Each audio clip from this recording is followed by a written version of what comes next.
वृंदावन की दिशा को प्रणाम करके जहां है वहीं पर भजन करिए। ये भावना आपको योग्य बनाएगी वृंदावन रहने के। और जब कोई योग्य होता है तो प्रकृति देने में एक क्षण का भी विलंब नहीं करती। जब आप योग्य हो जाते हैं तो आपको देने में एक क्षण की भी देर नहीं करती प्रकृति, आपको तत्काल मिलती है वो वस्तु। जब आप अधिकारी हो जाते हैं, हाँ, बिना अधिकार के वस्तु को पाना चोरी करने जैसा है। जब आप में गुण ना हो, पकड़ा दी एक राजा ने बंदर के हाथ में तलवार, आप जानते हो क्या हुआ। तो अनअधिकारी के हाथ में वस्तु आए तो वो अपना अहित कर बैठता है। जब अनअधिकारी होकर वृंदावन आओगे तो यहां दोष दर्शन करोगे। कितने लोग आते हैं, बोले अरे बड़ी नाली थी महाराज, बड़ी सुअर थे, दुर्गंध थी। आपने तो बड़ा सुंदर वृंदावन का वर्णन सुनाया, हम गए दर्शन करने, बड़े तो धक्का पड़े बिहारी जी में, जेब और कट गई, बड़ी गंदगी थी बाहर।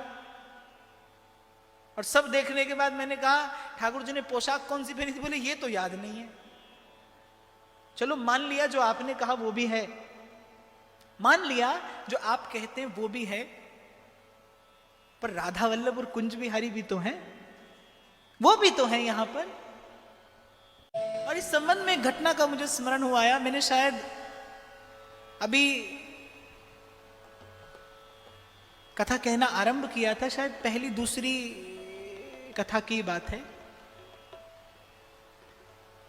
मैं हिसार में कथा कह रहा था।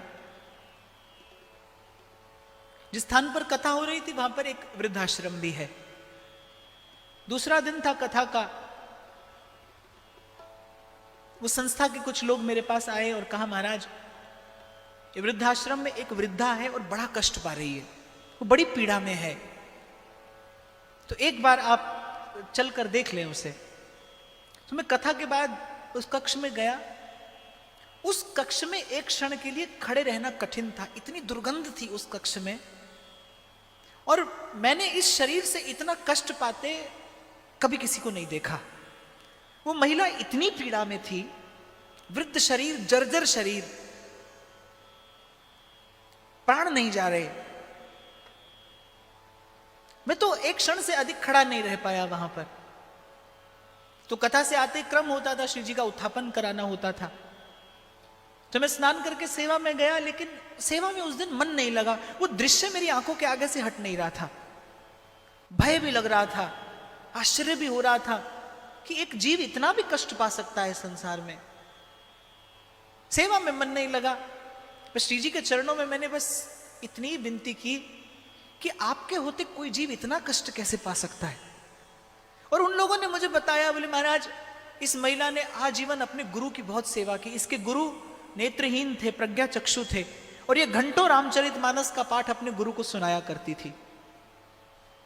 और दुर्भाग्य देखिए, उस महिला का पुत्र आईएएस ऑफिसर है, छोड़ गया अपनी मां को वहां। तो अगले दिन तक मेरे मन में बस वही दृश्य रहा, उस दृश्य जनित जो पीड़ा थी वही मन में रही। अगले दिन कथा के बाद मैं, शंभू जी, शंकर, हम सब लोग साथ में थे। तो हम गए उसके पास में, हमने मंगल गान किया। मेरे पास राधा वल्लभ लाल का चरणामृत था, वृंदावन की रज थी। मैंने वो चरणामृत उसके मुख में डाला, राधा वल्लभ लाल की रज उसके मस्तक पर लगाई। और जाने कैसे श्री ठाकुर जी ने प्रेरणा की। वो महिला कुछ कहने सुनने में सामर्थ होगी ऐसा तो मुझे नहीं लगता कि वो कुछ सुन भी पाई होगी। हाँ, लेकिन मैं एक बात देख रहा था कि उसके नेत्रों से लगातार अश्रु गिर रहे थे।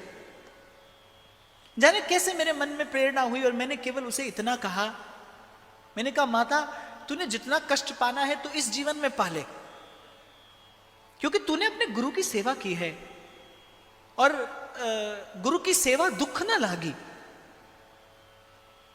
मंदिर से मेरा घर 15 मिनट की दूरी पर होगा। अभी मैं घर पहुंचा नहीं था, उससे पहले हमको संदेश आया कि वो महिला पधार गई। 6 महीना से वो महिला कष्ट पा रही थी। ये बात मैं जब जब याद करता हूं कि जिसने भजन किया है, या तो अंत समय वो वृंदावन पहुंच जाएगा, नहीं तो कोई बालक प्रभु बनाएंगे, वृंदावन उस तक चल कर जाएगा, लेकिन उसे वो वस्तु मिलेगी। इसीलिए मैंने आपको कहा जहां है भजन कल पर मत टालिए कि कभी आप आएंगे वृंदावन में भजन करेंगे। ये भजन की भावना को कल पर मत जाने दीजिए। आज जहां है उसी परिस्थिति में आरंभ करिए। वृंदावन की भावना रखिए अपने संग, आप वृंदावन के भाव में रहिए। हमारे यहां तो सेवा की सिद्धि क्या है? मानसी भावना की सिद्धि है। दुकूलम बिभ्राणामति कुछ तटे कंचुकुपटम प्रसादम स्वामिन्याम स्वकर्तल दत्तम प्रणयतः स्थिताम नित्यम पार्श्वे विविध परिचर्यैक चतुराम किशोरीम आत्मानम किमि सुकुमारीम नु कलय। प्रिया जी के प्रसादी वस्त्र आभूषण पहनकर मैं अपने दिव्य सहचरी स्वरूप से प्रिया जी के वाम पार्श्व में ठाड़ी हूं। इस प्रतीक्षा में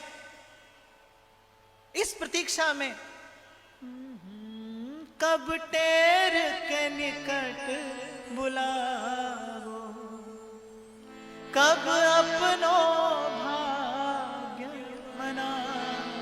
आपको भजन भाव में रहने से कौन रोकता है? कोई रोक सकता है? आप मन से कहां रहते हैं, कौन रोक सकता है आपको? ये केवल मन की दुर्बलता है, ये केवल मन का प्रमाद है कि कोई आपको भजन नहीं करने देता।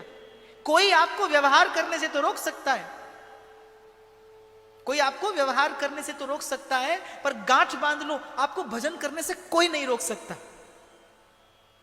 भजन आपको अपनी चेतना के जिस धरातल तक से करना है, वहां आपके और प्रभु के अतिरिक्त कोई नहीं जाता, कोई जा नहीं सकता। आपको भजन करने से कोई नहीं रोक सकता। भक्तों का स्मरण करता हूं मैं बार बार। कोई जूता गांठते गांठते मन चंगा और कठौती में गंगा प्रकट करके दिखाता है। कोई सालीग्राम की बटिया से मांस तोलते तोलते गोविंद को रिझा लेता है और पा भी लेता है। भजन करने से कोई नहीं रोकता। इसलिए जहां है वहीं से वृंदावन की भावना में प्रवेश करिए। भजन के अनुकूल अनुरूप होकर वृंदावन आइए, फिर वृंदावन वास का सुख पाइए, फिर वृंदावन विश्राम, और फिर श्री राधा वल्लभ लाल को हृदय ध्यान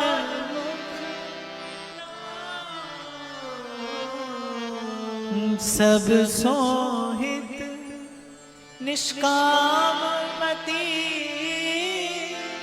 श्री वृंदावन